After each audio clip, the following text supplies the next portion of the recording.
सर्दियों की सुबह अलार्म बजता है और ऐसा लगता है मानो रजाई से बाहर निकलना दुनिया का सबसे मुश्किल काम है। और अगर हिम्मत करके उठ भी गए तो किताब खोलते ही आंखों पर नींद का पर्दा छा जाता है। अगर ये कहानी जानी पहचानी लग रही है तो आज हम इसी चुनौती को कुछ साइंस बेस्ड हैक्स के साथ दूर करने के तरीके समझेंगे।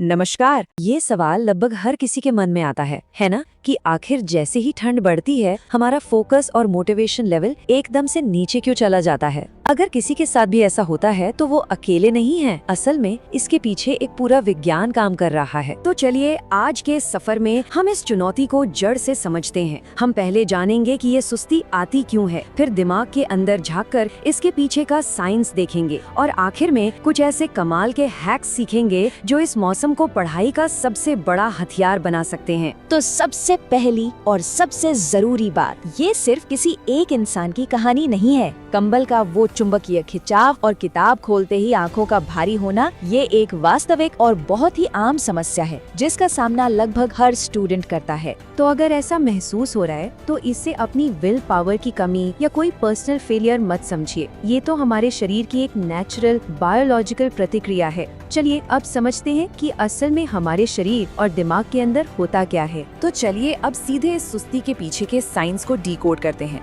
क्योंकि एक बार जब हमें क्यों पता चल जाता है तो कैसे का जवाब ढूंढना बहुत आसान हो जाता है। देखिए, इसके पीछे 3 मेन विलन हैं। पहला, सर्दियों में दिन छोटे होते हैं, मतलब सूरज की रोशनी कम। इससे हमारा शरीर मेलाटोनिन यानी नींद वाला हार्मोन ज्यादा बनाने लगता है। नतीजा, हर समय नींद और सुस्ती। दूसरा, शरीर अपनी गर्मी बचाने के लिए हमारी नसों को सिकोड़ लेता है, जिससे ब्लड फ्लो धीमा हो जाता है और हम एकदम डल फील करते हैं। और तीसरा, धूप कम मिलने से सेरोटोनिन यानी हैप्पी हार्मोन का लेवल भी गिर जाता है। इससे मूड खराब रहता है और कॉन्फिडेंस भी कम हो जाता है। तो अब जब हमें प्रॉब्लम की जड़ पता है तो सोल्यूशन पर काम करना आसान है। चलिए कुछ ऐसी फिजिकल टेक्निक्स देखते हैं जो शरीर की इस विंटर वाली सुस्ती को तुरंत भगा सकती हैं। हम इन 5 तरीकों पर फोकस करेंगे जिनसे हम अपने शरीर को जगा सकते हैं और पढ़ाई के लिए तैयार कर सकते हैं। ये बहुत ही सिंपल लेकिन असरदार तरीके हैं। तो चलिए सबसे पहले और सबसे तेज तकनीक से शुरू करते हैं। इसे कहते हैं हीट स्टार्ट तकनीक। पढ़ाई शुरू करने से ठीक पहले बस 1 या 2 मिनट निकालकर अपनी गर्दन, कलाई और हाथों पैरों को तेजी से रगड़ना है। ये छोटी सी एक्सरसाइज तुरंत ब्लड फ्लो बढ़ाती है और नर्वस सिस्टम को अलर्ट कर देती है, वो भी बिना कोई कीमती समय बर्बाद किए।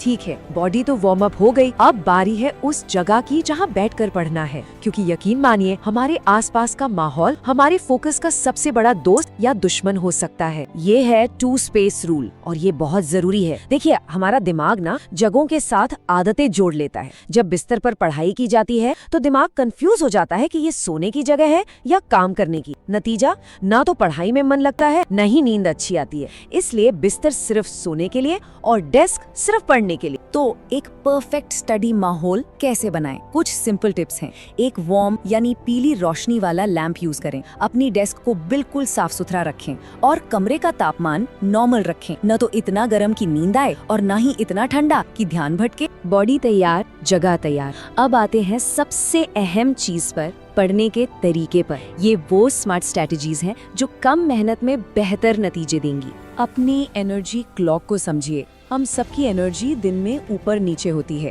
आमतौर पर सुबह 10 से 1 और फिर दोपहर 3 से 6 के बीच हमारा दिमाग सबसे तेज चलता है। तो जो भी सबसे मुश्किल सब्जेक्ट्स हैं उन्हें इसी टाइम स्लॉट में रखिए, और जब एनर्जी कम हो जैसे देर रात को, तब कुछ आसान या मजेदार काम कीजिए। घंटों तक एक ही जगह बैठे रहने से दिमाग और शरीर दोनों ही थक कर सुन्न हो जाते हैं। इसका इलाज है मूवमेंट बर्स्ट फॉर्मूला। हर 30-40 मिनट की पढ़ाई के बाद सिर्फ 2 मिनट का ब्रेक लीजिए। उठकर थोड़ा चलिए या फिर वहीं बैठे बैठे स्ट्रेच कर लीजिए। ये छोटा सा ब्रेक दिमाग को रीसेट कर देगा और अगले सेशन के लिए आप फिर से तरोताजा महसूस करेंगे। और अब उस सबसे बड़े दुश्मन का इलाज, टाल मटोल। जब बिस्तर या रजाई से उठने का बिल्कुल भी मन ना करे तो ये 1 नंबर आपकी सुपर पावर बन सकता है। ये एक बहुत ही पावरफुल साइकोलॉजिकल ट्रिक है। जैसे ही दिमाग में आलस वाला ख्याल आए, बस 5 से 1 तक उल्टी गिनती शुरू कर दीजिए और 1 बोलते ही बिना कुछ सोचे उठकर काम शुरू कर देना है, क्योंकि सबसे मुश्किल काम शुरुआत करना ही होता है।